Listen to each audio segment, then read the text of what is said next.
This is the Citadel PAT, or PAT, however they want you to say it. This is a super cheap, ultra budget shotgun from Turkey. Being a super cheap, ultra budget shotgun from Turkey, this shotgun does have three main use cases, one of which I think can apply to a broader set of people. The other two are hyper specific. So, before we get into any of the shotgun and what it does, a quick disclaimer. This shotgun was given to me for free by the Calgary Shooting Center to review.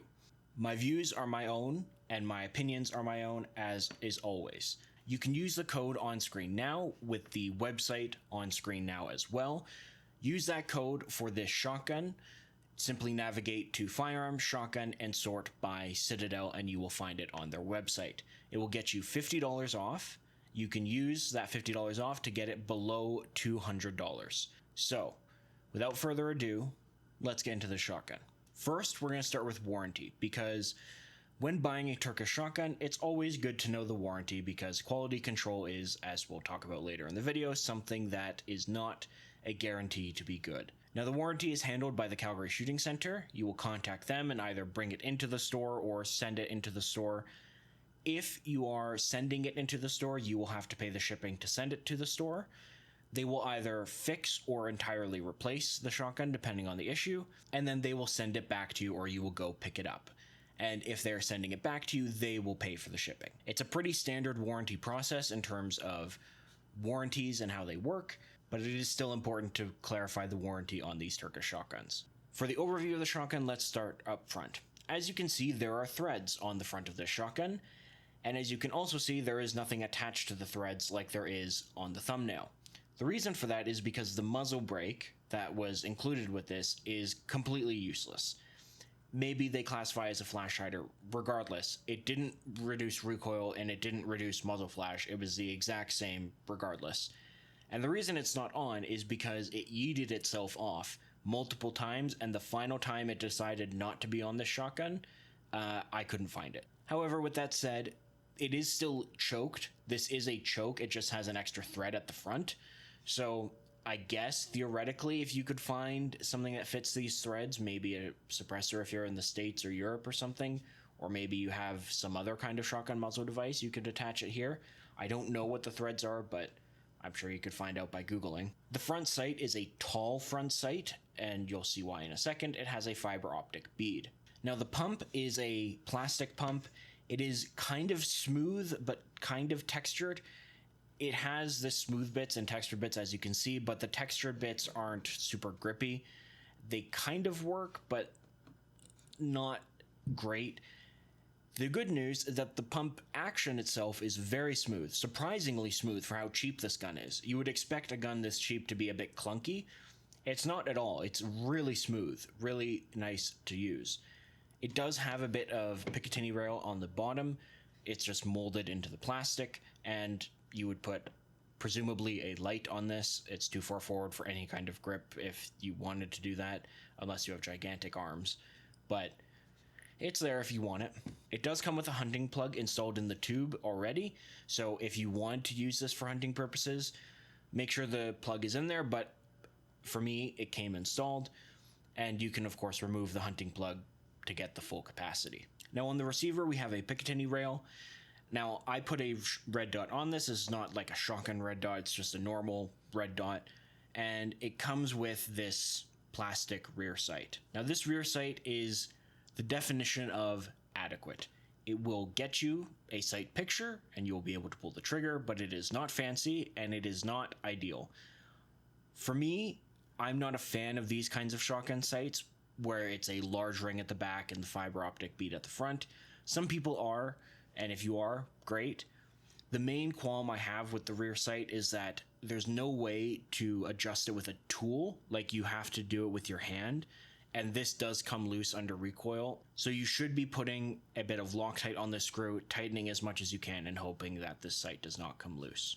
In terms of controls, you have a simple crossbolt safety at the rear, and you have your loading gate, and you have your pump release back here.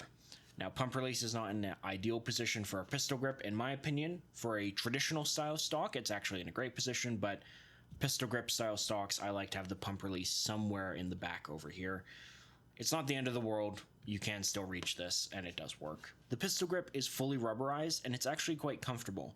A lot of people don't like these grooves in pistol grips, and I'm typically one of them. Like, I really don't like the A2 style grip, but it actually worked. It's a bit strange. Maybe it's just because there's only one way to hold this shotgun, so the grooves work well, but pleasantly surprised with the grip. The stock is a hollow plastic stock, and the recoil pad is technically there. This is not a recoil pad in any stretch of the imagination. This is hard rubber with no give in it, and it's not the most comfortable to shoot. And I actually used a limb saver on this because it was more pleasant to shoot that way. So how is it to shoot? Well, like I said, the recoil impulse is not great. It's quite sharp, and the stock is really not helping with that. But on the other hand, it's also very nice to use the action on it. The pump action is really smooth, and the pistol grip is nice to hold. It's not very heavy at all. It's not what I would consider a lightweight shotgun, but it's certainly not a heavy shotgun by any stretch. And the sight picture you get through the iron sights or the red dot is also just alright. So that leads to who is this shotgun for, and it is for 3 distinct people. And those 3 people are as follows. Number 1, a PAL instructor. PAL instructors, as everyone who has taken the Canadian Firearm Safety course knows, brings firearms to the class to teach the physical aspects of the test and how to properly and safely hold firearms. Shotguns are part of it, so this would be a good one considering how cheap it is. Now that is a hyper-specific person. The other type of hyper-specific person this is for is someone who is struggling financially but needs a shotgun, and I don't mean wants, I mean like legitimately needs a shotgun for sustenance or something like that. And this is a functional firearm, it's a functional shotgun that is $200 and could get you food for a year. I don't think very many people like that are going to be watching this video, but if you are, this technically will work for you. Now finally, the broadest category of person this is for is as a backup shotgun or a spare shotgun.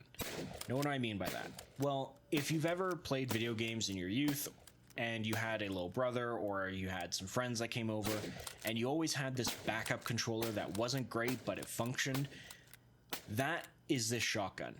It's not terrible, but it's not good either, but it is a functional shotgun, much like the controller was functional. And if you need someone to use it in, let's say you're going out on a hunt together, or maybe you just want to have some fun, shoot some trash, shoot some clays or something, and you don't use it very often, that's kind of perfect for this gun. Or if you have your main shotgun and it goes down and you need to go out and hunt, a $200 backup shotgun is not the end of the world. If you need to use a shotgun and you gotta have a backup, it's not a bad option. But in terms of using this shotgun as your primary go-to shotgun, I just can't recommend it for that. It's too cheap. I wouldn't trust it that much. I would only trust it as a backup or as a spare if someone needed to. But that is it for this video. Reminder, go to CSC's website. You can use the code found in the description, and you can go get $50 off this shotgun if you're looking for a backup or one of the other reasons that I mentioned. So, that is it for this video. Thank you very much for watching, and have a good day.